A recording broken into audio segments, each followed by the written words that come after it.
Magandang araw sa inyo lahat guys at sa mga ka-FF natin dito sa Facebook.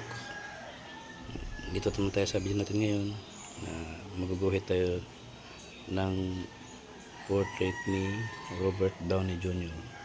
Ito yung aktor na nagbibida sa pelikulang Iron Man. Kung naalala nyo sa Avenger na si Iron Man, si Robert Downey Jr. Hindi ko na napikita yung mga gamit ko guys. Ano naman mga gamit ko dito, charcoal pencil saka charcoal paper na kanson. Yung charcoal na ginagamit ko rito ay soft, itong klase guys, soft, medium at saka hard. At saka mga brush ko naman, ba't ibang brush guys, may mga rin yan, bristle at saka may nylon brush din na ginagamit ko pang shading. At may spreader din ako guys at kneaded eraser. Yung bago ko ginuhitan yan at saka sinishade yung picture niya, nag-graphing muna ako, parang grid graphing style na ginagawa ko, tapos para makuha natin yung proportion na mukha ni Robert Downey Jr. Mga dito guys, mga 1 week kinala ko bago ito natapos kasi nga hindi naman palagi full time minsan busy din sa trabaho sa bahay.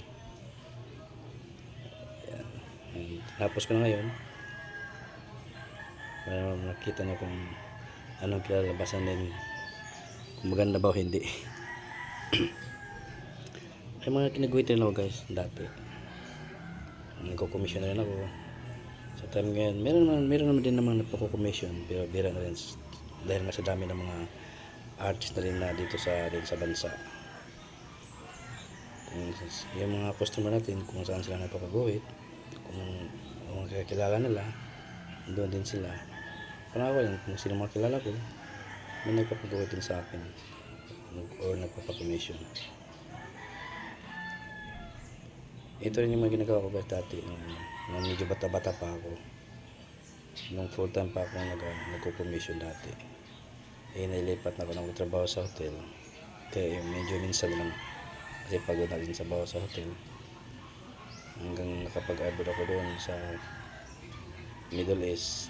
Nagtrabaho na ako doon at saka minsan pagkatapos ng trabaho, pag-uwi ng bahay, ito parang libangan rin din, nagpapa-portrait o nagpapa-commission.